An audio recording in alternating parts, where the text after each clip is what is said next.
Let us now carry on. That we have already covered the Indian Councils Act of 1909. Next we carry on is the next very very important act. Now it is not known as the Indian Councils Act, rather it is known as the Government of India Act 1919.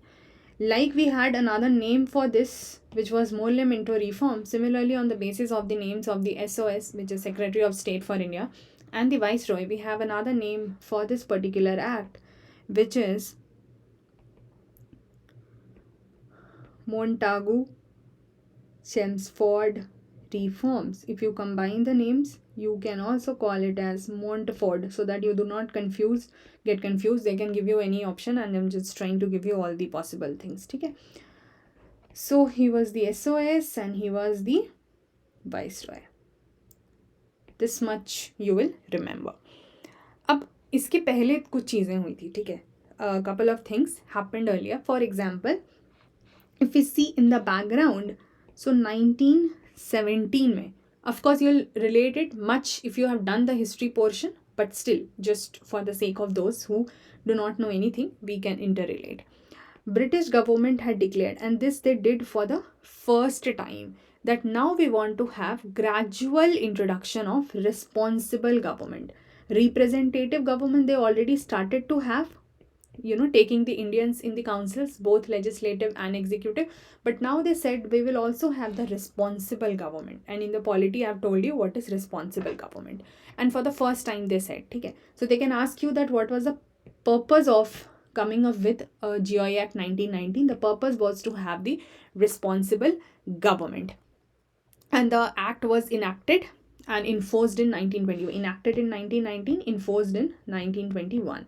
But let's now see the features of this particular act. Firstly, when they declared that we will gradually do this. Now please see, their word was that gradually will come up with a responsible government, which means over a period of time हम एकदम से अचानक से आपको नहीं देंगे, धीरे धीरे with the different acts will try and come up with that. So the first thing they did was कि जो भी central control था, the center का control over the provinces, उसको slightly low करना शुरू किया, relax करना शुरू किया.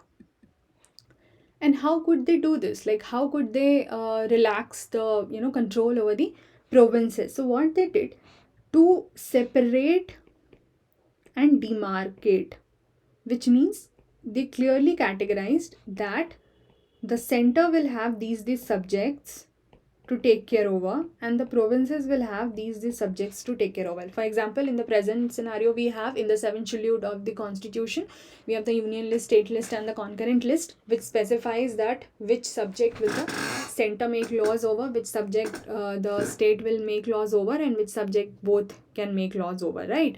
तो यहाँ पे separation and demarcation of the provincial and the central subjects happen, and they said you will make laws on your respective subject, ठीक है. However, overall, the government still was centralized and unitary. The power, not much of the power was given to the provinces, but the subject demarcation did happen. The other thing that happened, first time, bicameralism. Achha, before that, we'll just do another point. They also did what? कि ये जो provincial subjects थे, यानी the subjects on which the provinces could have made laws, ठीक है.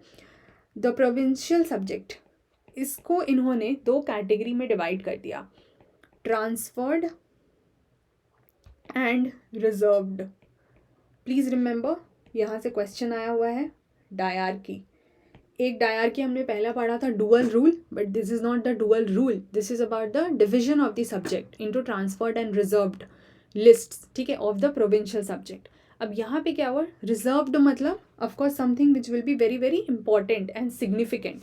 सो these reserved subjects were the ones which the governor would take charge of और would administer, and executive council would help without being responsible to the legislative council. So they were not not responsible to the legislative council.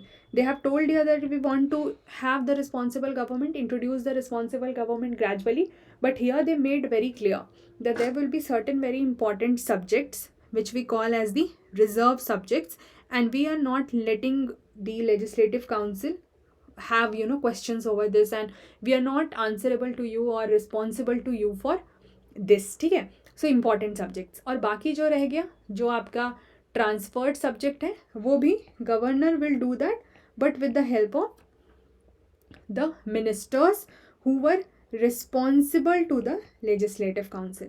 So this thing becomes very important कि यहाँ पे they will not be responsible to the legislative council. In the transferred subjects, they will be responsible to the legislative council. So this diarchy was basically the double rule here, and this was used to categorize this, that the provincial subjects are bifurcated into the transferred and the reserved ones. तो ये आपको याद रखना है. This is a very very important point, a very very substantial step, if you say so, that we are trying to transfer the power to the Indian people also.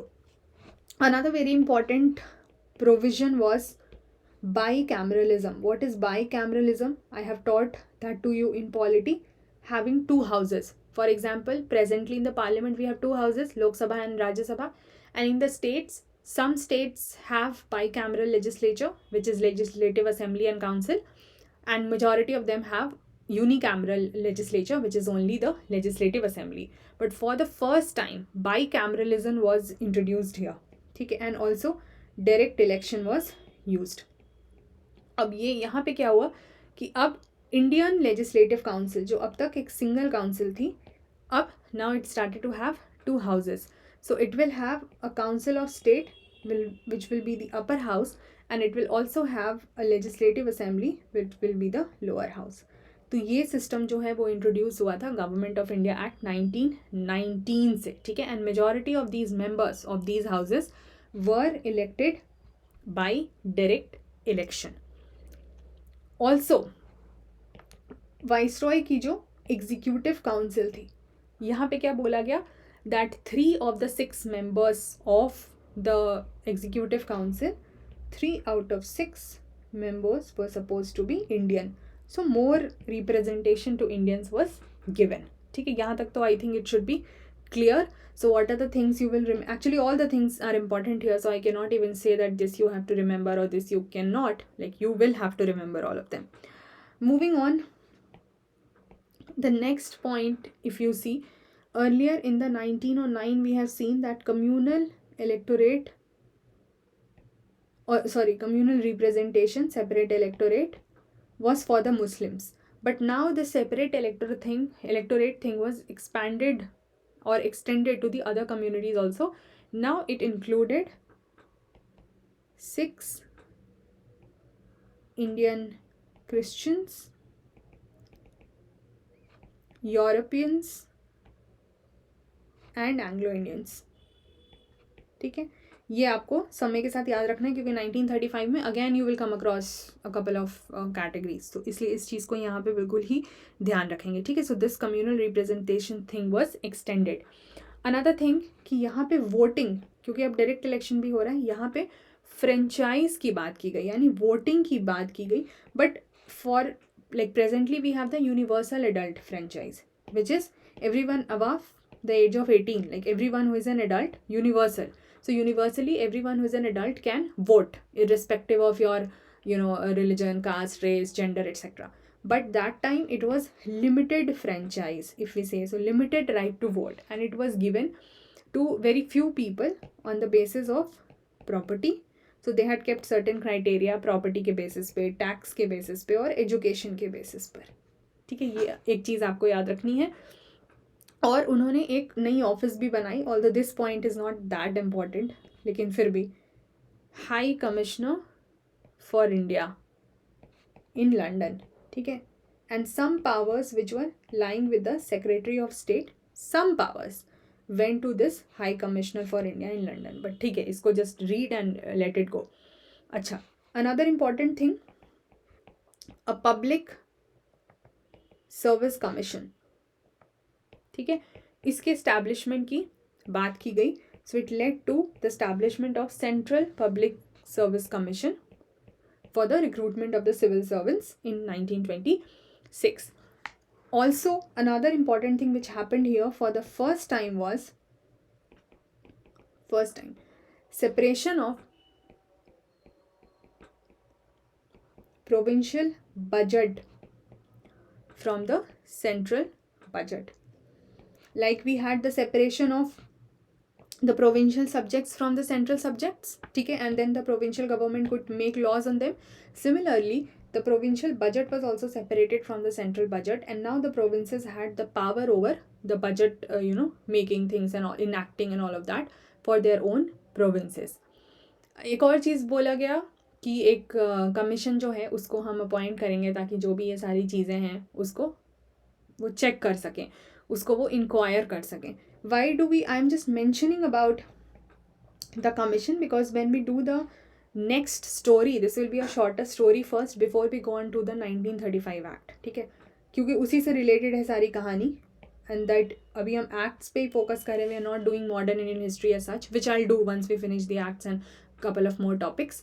तो उसको भी हम जल्दी से कर ही लेंगे ख़त्म बिफोर द प्रीलिम्स. बट एक कमीशन की बात की गई इंक्वायर करने के लिए, और ये क्या था फिर इसके आगे की कहानी, वो आपको छोटा सा background I give you in the next video before we do the another act.